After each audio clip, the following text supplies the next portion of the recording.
Hey, everybody. Welcome to kind of a cold but sunny day here in Coronado, California. You're on the real Tommy Unleashed, and glad you're here today.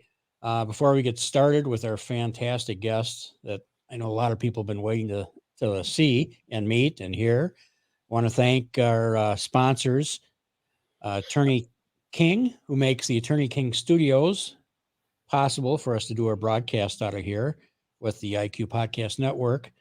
um, Saquon Casino, Nikki Rottens, IB Fitness, and Wisely Asset Management. And one other thing before I get started, I just want to send a special Merry Christmas out to Nate in Iowa. Brave 13-year-old. Your grandma's been keeping me updated on you and your great fight against that evil cancer. So just keep it up.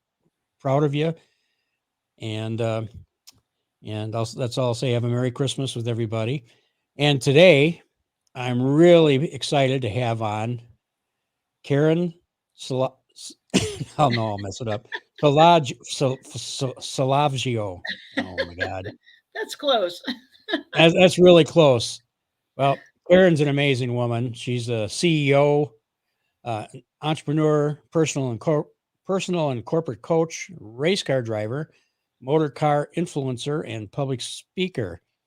And I think in your racing career, you have something like 7 national championships, and I think I read 200 trophies, track wins, something like that. That's an amazing uh, record. And I know growing up in the Midwest in the high school in the '60s, it's we were all car people, and I um, I just think it was just so awesome to actually meet the people that you read about in the magazines. So, welcome, Karen, to the real Tommy Unleashed. Well, thanks, Tommy. It's really great to be here. And my last name is Salvaggio. Thank It's you. yeah, there you go. It Can't be is stiff. Can't be. it's a tongue twister for everybody. Well, I was at the dentist this morning, so half of my mouth is still numb. So anything difficult to pronounce is really bad. And I totally understand. And you were talking about the championships. That just means I'm old. No, you're not old. You're just experienced. Yes, I'm just very seasoned. There you go. There you go. Yeah. As we all are. Right, as we all are. Yeah. So anyway, it's great to be with you. I love your podcast, and I'm grateful for your sponsors as well, because as a racer, I mean, we live sponsorship is everything for us, and I do a lot of work promoting women racers and helping them find their way into great race cars on great racetracks, and it's all about sponsorship. So on behalf of all of us who rely on sponsorship, it's great that you have people standing behind you there. It's really important because we can't do what we do without sponsors. It's all of our ventures, whether you're in entertainment, racing, music, whatever. It's expensive, Yeah. and we wouldn't be able to do it without the backing of people. And I'm really glad that you are you want to promote women in sports, and Mhm. that father of 2 daughters who pretty much did a lot on my own. I was very supportive of them and their sports, and I just posted on Facebook yesterday. My oldest granddaughter made the front page of the paper playing hockey. Was the I'm going to say champion of the game because she won it, Wow. and so go Layla Howe. Go Layla. That's awesome. And honestly, we do need more people helping and promoting and encouraging women to get into all kinds of non-traditional fields, and Right. places where just little niches and places where women have not showed up. It's been a very structured civilization and society that we have that kind of divides us, and it somewhat squelches people's dreams at in the youth of their life, because they don't believe they can be anything other than whatever some mold has been in the past. And it is wonderful to I feel a total shift going on in society right now. It's kind of a tidal wave that's happening. And for those women and young girls who want to aspire into, whether it be broadcasting, or it could be going into motorsports, or it could be just going into filmmaking, or any of these things, Right. it's really great to see so many are being encouraged at a very young age, because that's where it all has to start. Very little happens, from the time you're like 20 on. You usually have a lot of dreams before that. You can do things after 20, but Hmm. you kind of are setting a path by then. So yeah, encouraging youth is very important. Yes, definitely. Mhm. And promoting women to go ahead. I mean, even if you look at in the past when the male dominated roles and all that, who was advising the men who did that? Who Mhm. was who was basically Yeah. help forming their thought? It was women. Hmm. I mean, it's finally great to be recognized for what you do and to excel. Hmm. Every Hmm. time I see a woman in the sports industry who embraces what they've done and Hmm. improved and holds their head up high when they lose because they know they at least they competed. Right. It's all so important, and you just continue to grow. And Hmm. for that Yeah. I for that I salute you. And I told you it was so ironic that I thought to have you on the show because a mutual friend of ours who passed away, it came up on my memories in Facebook, and there's a picture of you and some other people we know. And I thought, oh my God, you just live in Hemet. I should see if I can get you on the show. It was like, this is so Yeah. weird, but Yeah. life is like that. It really is. It's amazing who comes into our lives. And there's a lot of people that believe in, kind of like the law of attraction, or the universe, Right. or whatever you want to.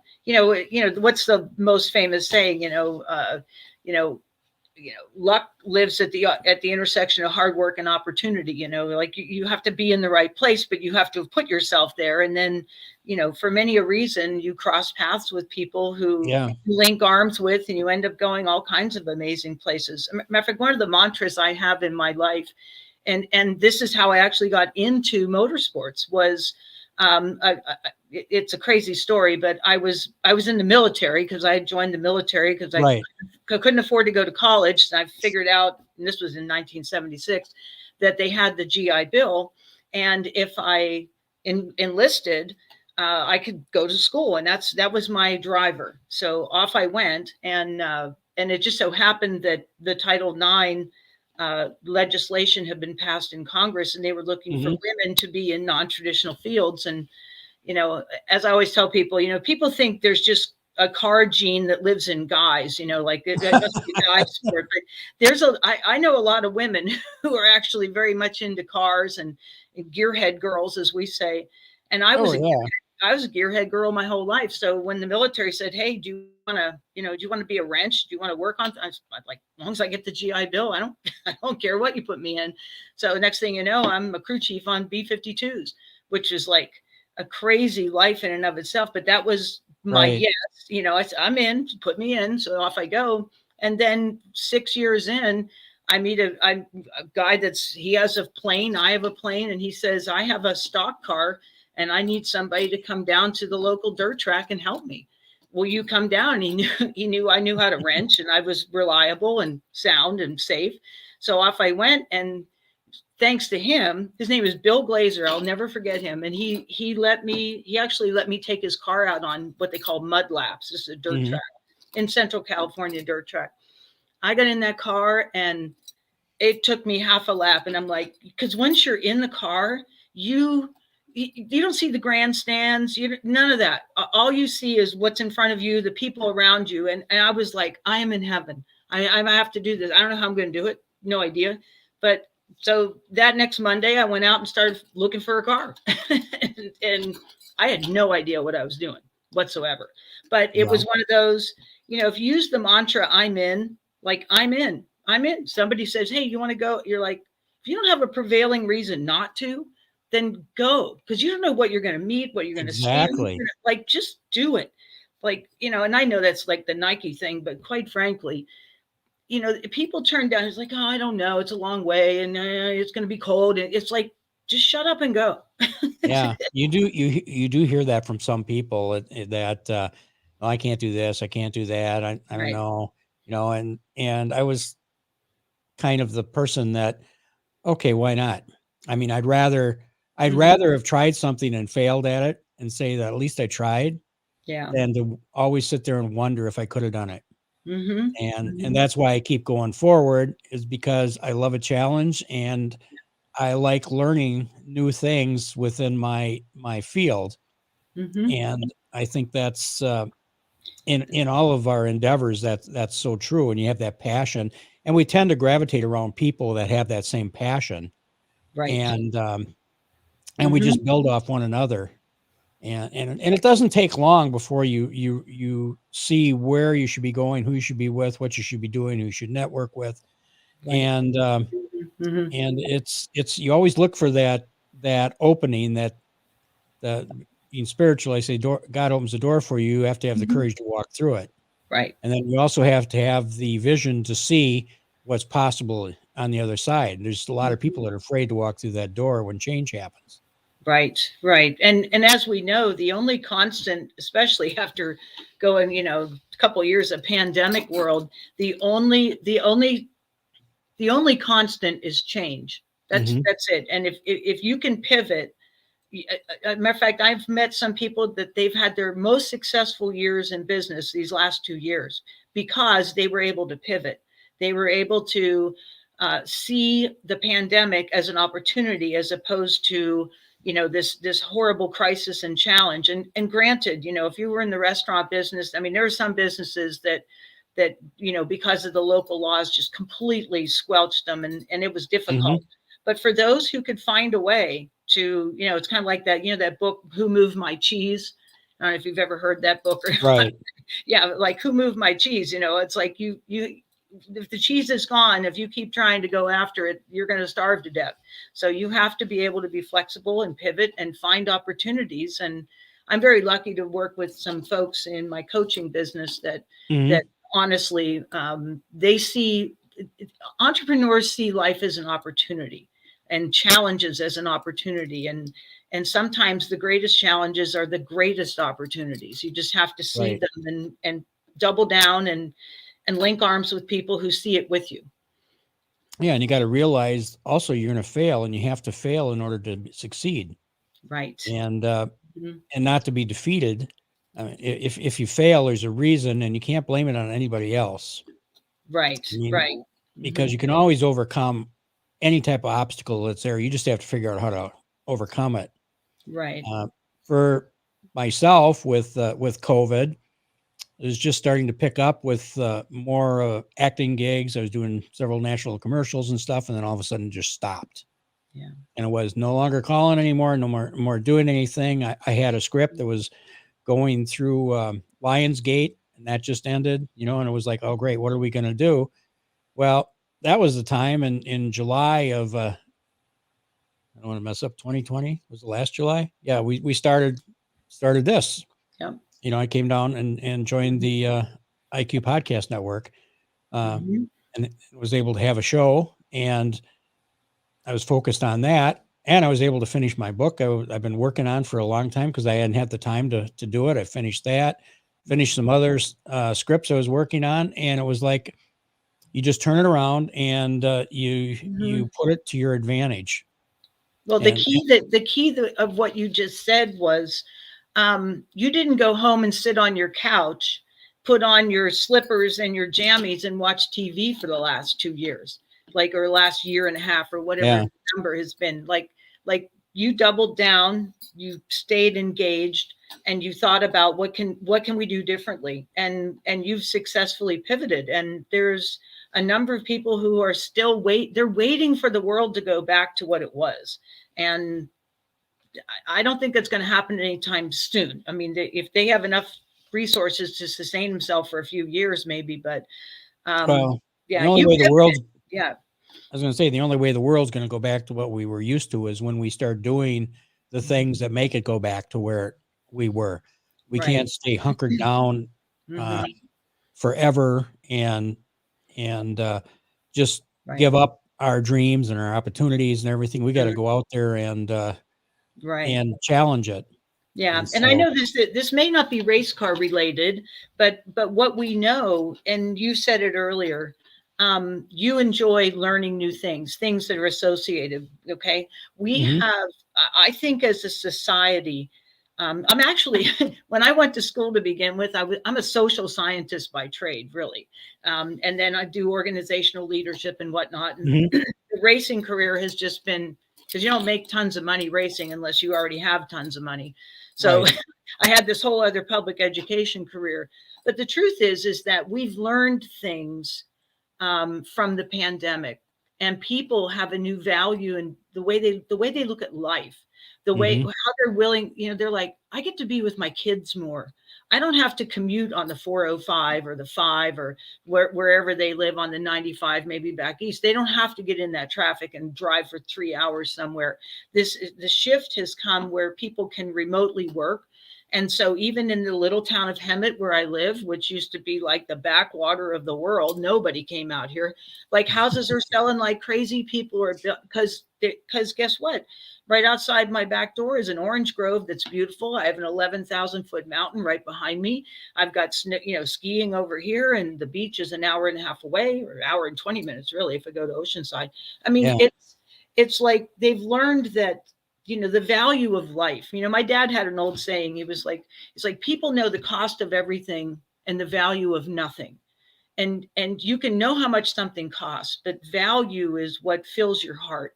It's what right, it's what brings joy to you. And it can be your family, it can be your job, it can be the people you work with. But there was a lot of people before the pandemic that were miserable working. And they didn't want to admit it because they were on the hamster wheel and you had to right, go. right.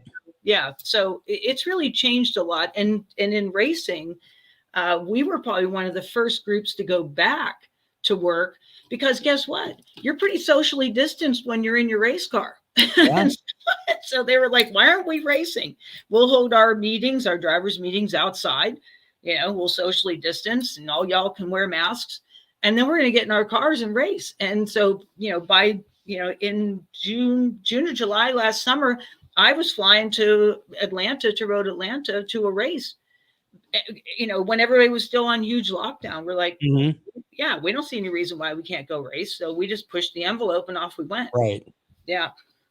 Yep. Well, Mhm. I've always been the kind of person that was ask for forgiveness, not for permission. I learned that in the military. You and me both. Yeah. And pushing the envelope is what we do. Right. Exactly, exactly. And somebody asked me the other day, we were doing something and I had gotten a award for writing, and they said, "Oh, you must be getting really rich." And I said, "The only thing I'm rich in is my friends." Right. I mean, when you Right. do this stuff, you don't anybody that does this, whatever Mhm. we do, it's we have to do it because we love what we do, and not that we're going to get rich. Yeah, Big absolutely. difference. Big Well, difference.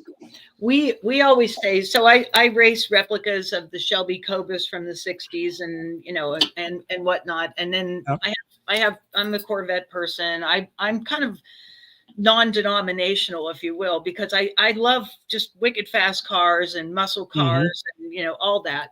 So when we go to whether it's to a race event or to a car show or to the SEMA show in Vegas, I mean honestly, what we end up saying is the cars bring us together, but the people bring us back. Yeah. Like we can't wait to go to the next whatever it is. And yeah, sure, we're going to take our cars and they're going to all look pretty and we're going to go race or whatever. But the parties we have in the pits at night or whatever it is, when we go out and Mhm. socialize, that's as much what we look forward to as doing everything with the cars. Oh, definitely. Hmm. Something you said to me the other day, which I thought was really a great statement, was in regards to your racing, Hmm. is you have to be the prey and the predator at the same time. Right. And that's a great analogy for a lot of things we do. And Right. uh, Hmm. and I just thought it was a phenomenal statement because it's Well, so true. it really is. It really is because being the predator, you're moving forward. Your eyes are focused forward. As a matter of fact, there's another saying that goes, there's a reason the windshield is this big and the mirror is that big, because, we, Right. we only need to glance about what's going on back there. We do have to focus ahead. But when you are racing, especially in the kind of racing I do, like if we take NASCAR, for example, all the cars that are on the track at the same time are all in the same specification, meaning like their engines and the car itself, they have templates for it. In the racing that I do in sports cars, we may have 75 cars on track, and there might be 6 different classes out there. So you may or may not be the fastest car on the track, depending on if there's like prototype cars out there, or everything from a prototype car to a spec Miata. And the speed differential is incredible. So you are having your battle about if you're not in the lead, you're chasing someone down. So you're reeling them in and you're gunning for them.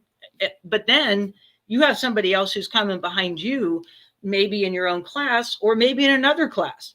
So it's kind of like this artful dance at 150 miles an hour.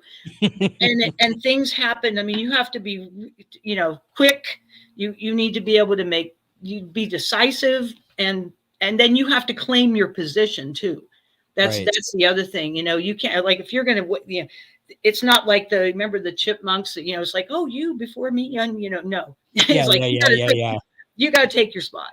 You don't have to hammer on people, and you don't have to hit them, but you need to claim your spot. And I think there's just so many life lessons from the racetrack that they apply. I mean, it applies in any field. Somebody says, oh, I never get promoted. And so I ask them, well, what are you doing to get promoted? And that doesn't mean suck up to the boss. What it means is, how are you, like, here's the question, Tommy, that I get all the time. Oh my gosh, you must have all these guys that give you such a hard time on the track. They just think that I'm probably because there's still not a lot of women out there.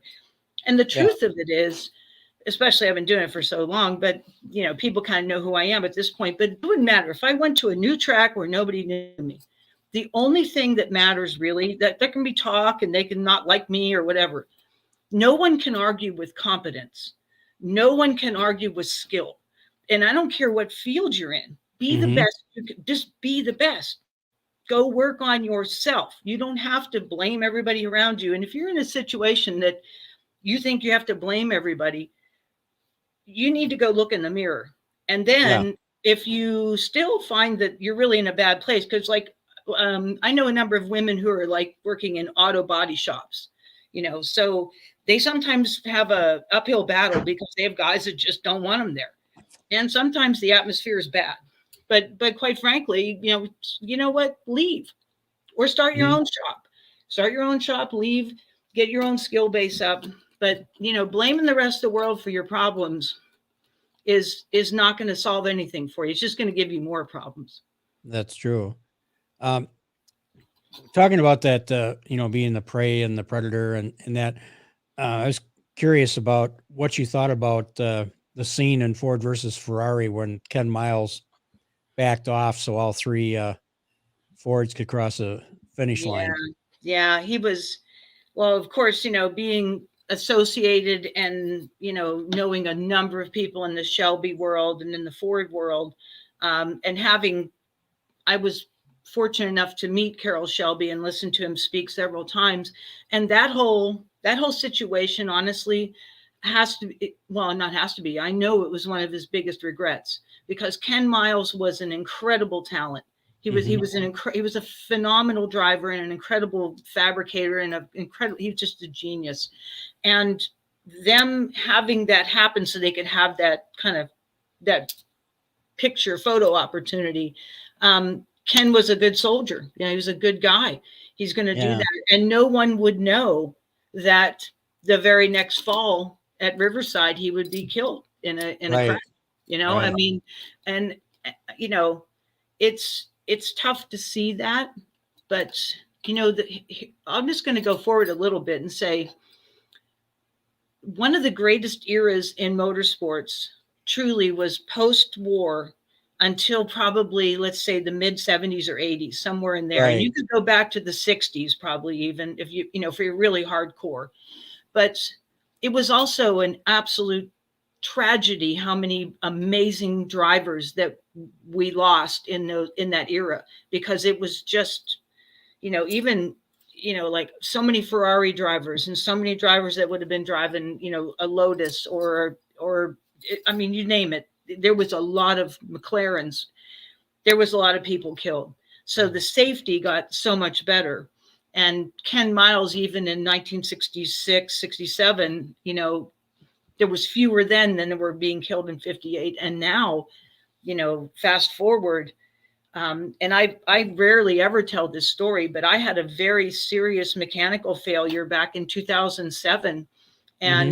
and I ended up getting airlifted out. And had I not had all of the safety devices that we have today, and a cage that was built like crazy good because of modern engineering, I, I mean, I did end up with broken bones and whatnot, but I'm here because of Right. modern safety, and people like Ken Miles were a tragic loss, and there were so many amazing drivers that were killed at Indy, Mm-hmm. all, I mean, in Indianapolis is holy grail to us that are racers. So, Right.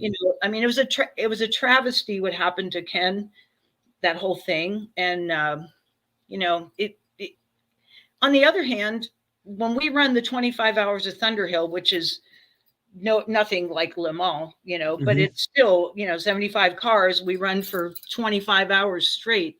When you're at the finish, you do want that photo op, and everybody wants that photo op. So I Right. Right. get the sentiment of it. I mean, it's like when you get to go out to the wall and be there with your entire team, and you see grown men crying because this is like one of the greatest things that they've ever been a part of. Because Yeah. True. people want to be a part of something bigger than themselves. They love coming together. I'm a teamwork person, big time, and I'm sure, I've never been on a film set. I've done some television stuff, but I can imagine when you're making a film or something that it must be like an amazing feeling to when it all comes together. It has to be something that's very moving to a person. Yeah, and it's a team, it's a team thing, and we, at least the groups that I've been involved with, we've always said if one wins, we all win. Yep. Because you can't do it by yourself. Yep. And if somebody won the best director or whatever, it wouldn't have happened without everybody else coming together, without the right story, being a writer, having the right story there. Yep. Um, it's very much a team thing. Mm-hmm. And after a couple of filmings we've done what we call family picture. We just have everybody together because we're a Yep. family Yep. on that project. So Mm-hmm. it's very similar, I think. And I just love the camaraderie and Mm-hmm. the Yep. feeling of just being part of that family in that moment. Right, exactly. And back to my social scientist part and my educational career, which was 25 years in public education. And people want to be a part of something. Actually, quite frankly, that's where gangs come from. This is like way off the chart, but Hmm. people, if they don't feel like they belong to something, whether it's through their school or their church or their family, they will find a way, and that becomes their family. People generally, I mean, we do have some singletons and people that are loners and whatnot, but for the most part, society and the bell curve of things, people want to belong and they want to feel valued, and it doesn't mean money. It's about being connected.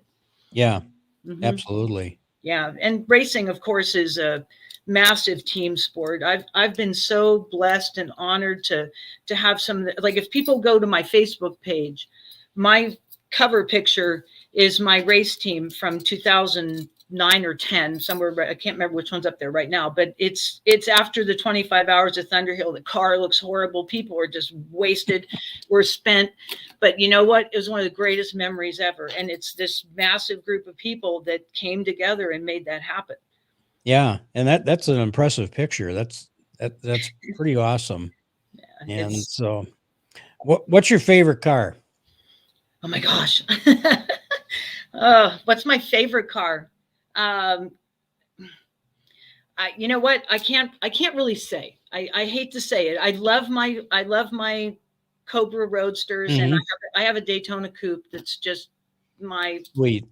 I love it. I love it. But I'm a muscle car person. I want a C8 Corvette for sure. Like if somebody out there just has one sitting around, they can send it my way. A Oh, C8 now you Corvette. hear that, world?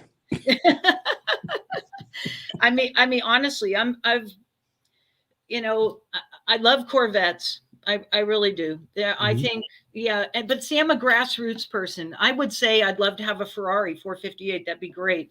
But as a grassroots person, I can't work on the Ferrari myself. And even though that sounds crazy, I do all my own work. I mean, everything that I have, I've Mhm. built it. I've built it. I fix it. When I go to the racetrack, it's me and my motorhome and my trailer. I'm talking like on the regular race days, not the big 25-hour stuff.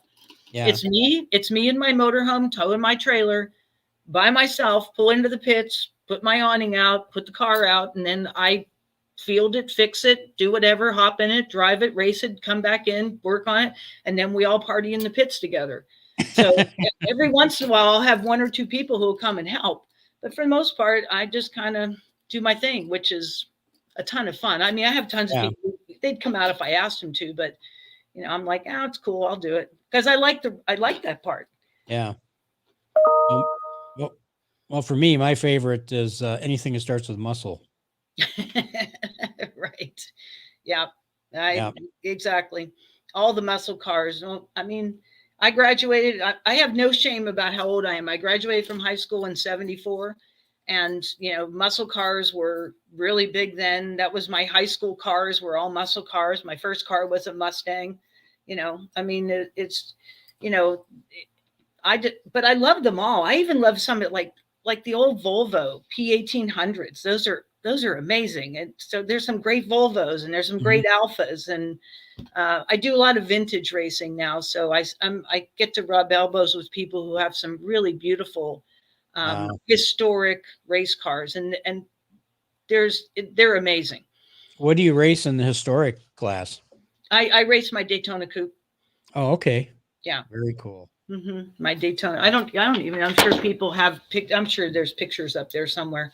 That Yeah. it's on. That's it's on my Facebook page. All my stuff. So yeah, I race my Daytona Coupe and I run it in what's called the big bore class. So it's Mhm. like the uh, the highest displacement cars. So they're I run against like Trans Am Mustangs and Mhm. Camaros and a bunch of the Greenwood type Corvettes. I mean, I'm lucky because I run with some really talented people. So Yeah. they all push you, I mean, because everybody wants, it's really competitive. We try our best to not rub paint, or do that kind of thing, Mhm. especially with historic cars. But Yeah. Right. I run with some really talented but highly competitive people. So, I mean, you're going through a corner at super high speeds and barely a paper between you. It's a high trust, like you got to know what he or she is going to do. Mhm. So, yeah. Yeah, and the last few years I've been racing in the Northwest quite a bit. So I go up to Seattle and Spokane, and I run with a group called Sovereign. It's a society of vintage racing enthusiasts up there. It's their vintage group. And then down Wow. here, I run with Vara. So Southern California has the Vintage Auto Racing Association. I race with them, and I race up north. That's what I do now these days. Oh, that's pretty awesome.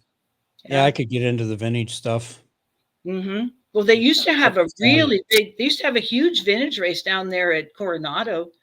But then they were doing something with either the airfield or the runways or whatever they were doing, and they haven't had it. But the Coronado Festival of Speed was like one of the biggest events on the West Coast. But right now, the biggest one out here is Monterey, the Mhm. Monterey Historic, Right. in August. Yep. Yep. hmm Yep. Never been able to make it up there, but I do follow it on the tube. Yeah. Exactly. Yeah. I Fun have stuff. a few friends that go up there. hmm Well, Marty, I think, goes up there. I always look at his pictures on Facebook because he's always standing by something that's really cool, or a girl. So I'll put it that way, or both. Yeah. Or both. Yeah. Well, it's But it's it's the place to be, in And then overseas, they have what's called Goodwood. So Goodwood is like a massive festival. That's Mhm. that's an amazing. So vintage cars are very, very popular right now. Yeah, yeah. I keep saying someday I'll get one again. I Yeah. say that a lot. Oh, that's right. You had a Mustang. What did Yeah, you? I've my first car when I was in high school was a Mustang Coupe, 67 Mustang Coupe, Mm-hmm. and that kind of got me hooked. But I remember I graduated in 70. No, there goes my, well, I'm not really 40. And then I remember one of the kids in high school had a 69 Shelby and just loved it. And I thought someday I want a Shelby. Well, it never really happened. The closest I got was a GT. Yeah. Well. So, but it was always nice to dream about that because I absolutely love them.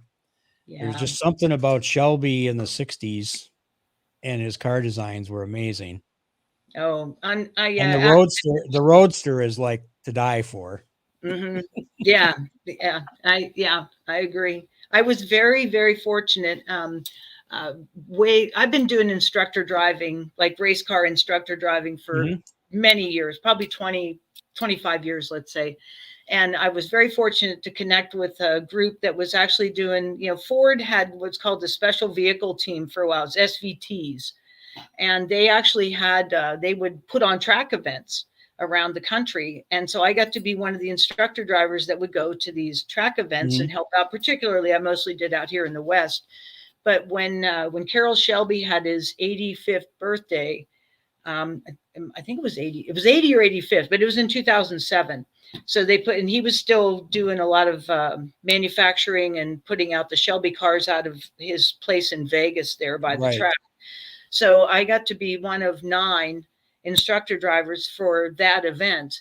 And it Wow. was, so you show up, I mean, you're a car guy.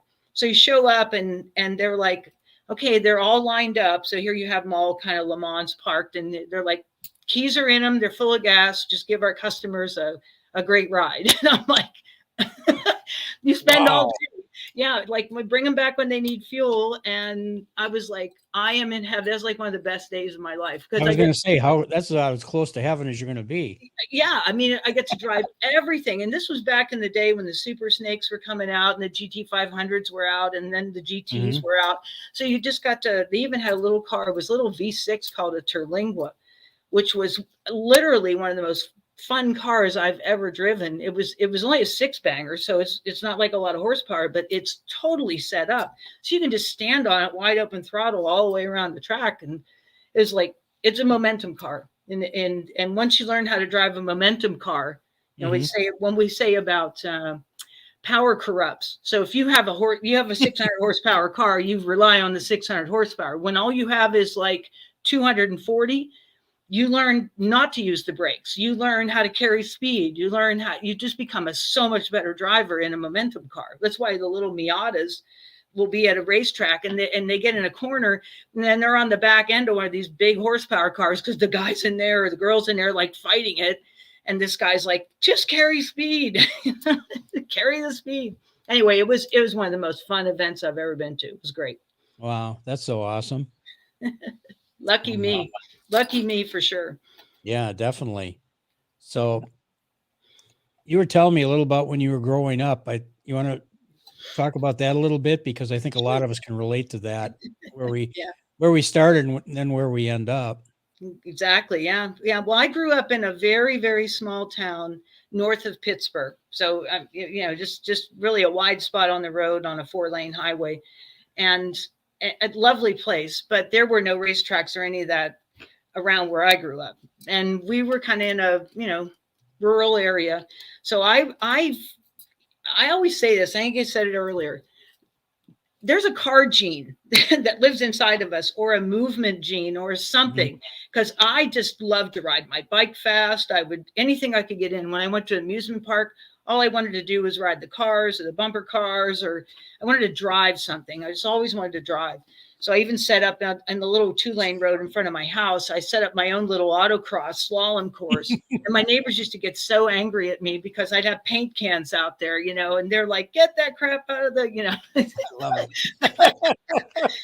But I mean, and I would just ride my bike for hours trying to get faster and faster at it and whatnot.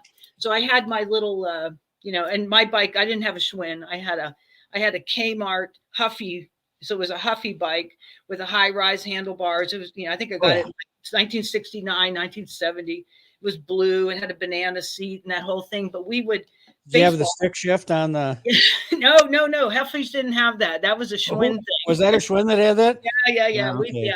We weren't. That would have been super high end for me. I didn't get one. My brother got one. So. Yep. Yeah. I think that's a Stingray. Yes, Schwinn. My brother got all the good stuff. Yeah. Danny. I think you have PTSD. I know. Plus he's got, I think he still's got like 3 Mustangs. Oh my gosh. Yeah.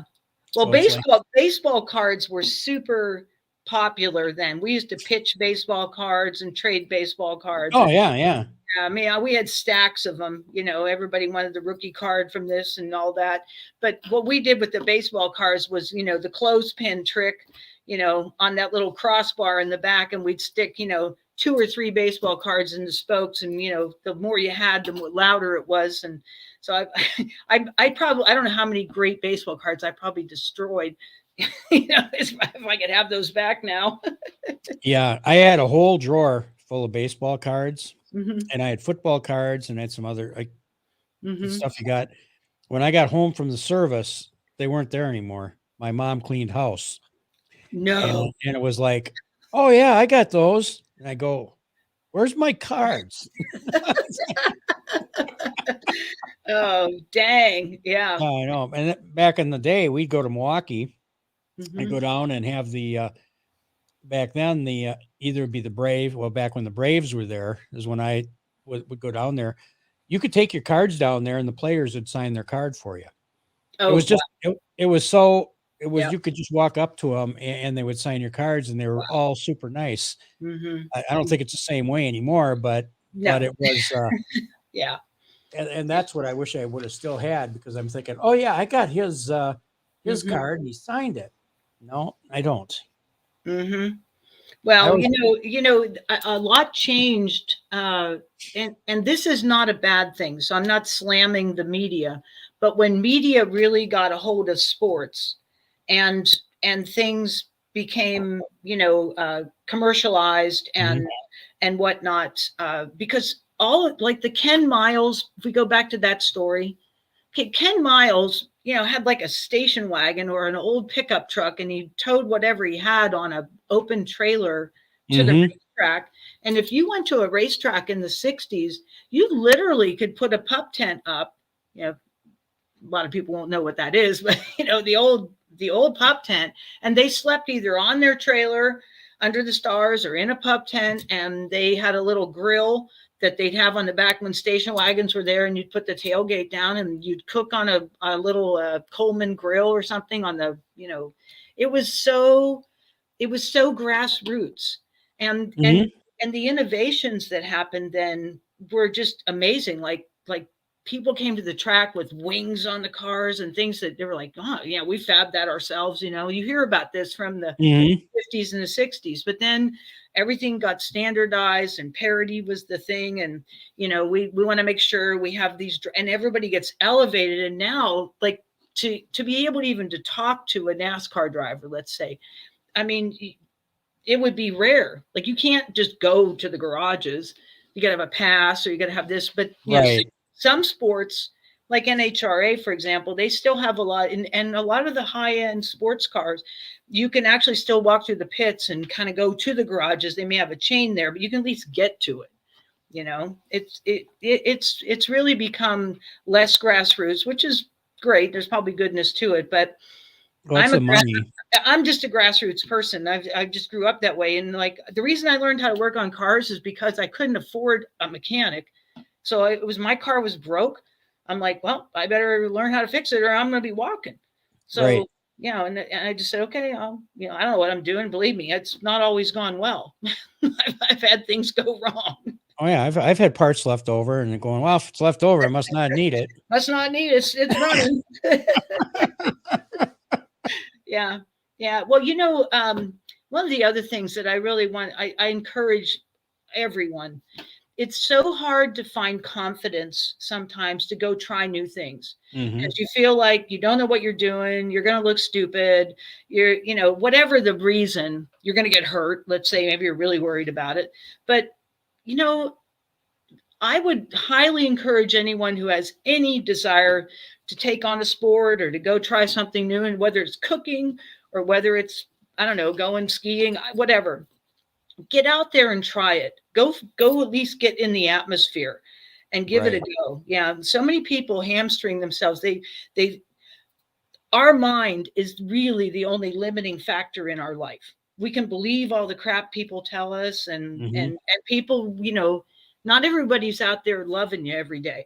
There's people Right. who like to see you not succeed, but you have to just push through that, and you've got to develop a self confidence that you say, okay, if I screw up, yeah, I'm going to look stupid, but I'd rather do that, learn from it, and then get better, as opposed to never doing it, and then they have regrets.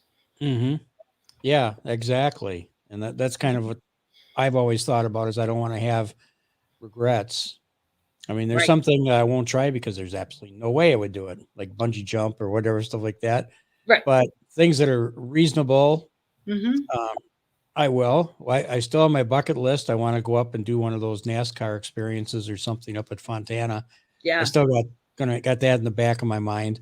I want to Mm-hmm. do that sometime. Yeah. And Yeah. but that's the problem is, yeah, it's in the back of my mind. And it's okay. Well, I'll look into it next week. And then next week comes and I go, oh, I'll do it another week because I got something else going Yeah. on. But I'll get around to. I'm going to do it. I know I'm going to do it. But I'll be really disappointed if this I will don't. this will this will be backwards, but you Oh know what? yeah, yeah, yeah. I hear you. I hear you. I keep it up. I keep one on my desk. It I reminds love me, it. My round to it. Yes. around to it. That's right. Yeah. Well, and Well. right before I hopped on with you, I have always wanted to learn how to play the drums. So I literally went out. I went on like OfferUp, found a guy that had bought a full drum set, never used it. It was sitting in his garage, and I paid $200 for this thing. Brought it over here, and I'm now learning how to play the drums. So I did an hour of drum before I hopped on here with you, and I know I suck. It's like I know I'm not any good at it, but I'm going to get better. Hey, it's fun to take on a challenge and do stuff like that. You know. Hmm. Anyhow, but Yeah. guess what? I can't believe we're running to the end of the show, and this has been so much fun talking to you, Karen. Oh It's yeah. just I don't know if you want to tell our listeners what your website is, your Hmm. how they could follow you. If you're on Instagram, and well, I know you're on Sure. Instagram or Yeah. LinkedIn or whatever. Yeah, exactly. Yeah, well, thank you. This has been Mhm. this has been a complete joy, and I've been looking forward to it. I was like, this is going to be fun. So thank you, and the opportunity, and to your Sarah and everyone else behind the scenes and your sponsors. I'm grateful. I really am. So for me, it's just KarenSalvaggio.com, and I have a website. It's called Life Lessons from the Racetrack. I actually do coach people, and I coach people on health and wellness, just in terms of how to live a healthier, better life. And it doesn't mean it's difficult. It just means focusing. And I believe people should live to be 100 at a minimum. That's my minimum goal. Mhm. And if we can do that by living, healthy, at least a little bit healthy. I still do bad food, but I try my best. So, and then Karen Salvaggio one on Instagram, and my Facebook page is just Karen Salvaggio, and I'm out there, and I love people, and I just love this opportunity. Thank you so much for letting me be on with you. Wow, I'm so glad you are, and you're gonna be featured in our IQ Podcast magazine, which will be coming out towards the end of the month, and I'll make sure you get one. That's And great. Thank you. and it was a fun to do that interview, Yeah, that and was that was fun. it was. But Hmm. unfortunately, we've come to an end of the Real Tommy on Leash show today from Attorney King Studios in Coronado, California, today with our fantastic guest, Karen Salvaggio. Hey, I did it. Air Force veteran. I should have highlighted at the beginning. A fellow veteran, CEO, entrepreneur, a mom, a grandma, champion race car driver, personal coach, and auto mechanic. And all of the above. It was really a pleasure, Karen. Really enjoyed this. Thank you. Me too, Tommy. Thanks so much. Oh, thanks. And we'll see you around the county, I'm sure. No doubt. Stay All well. right. You too. Thank you so much.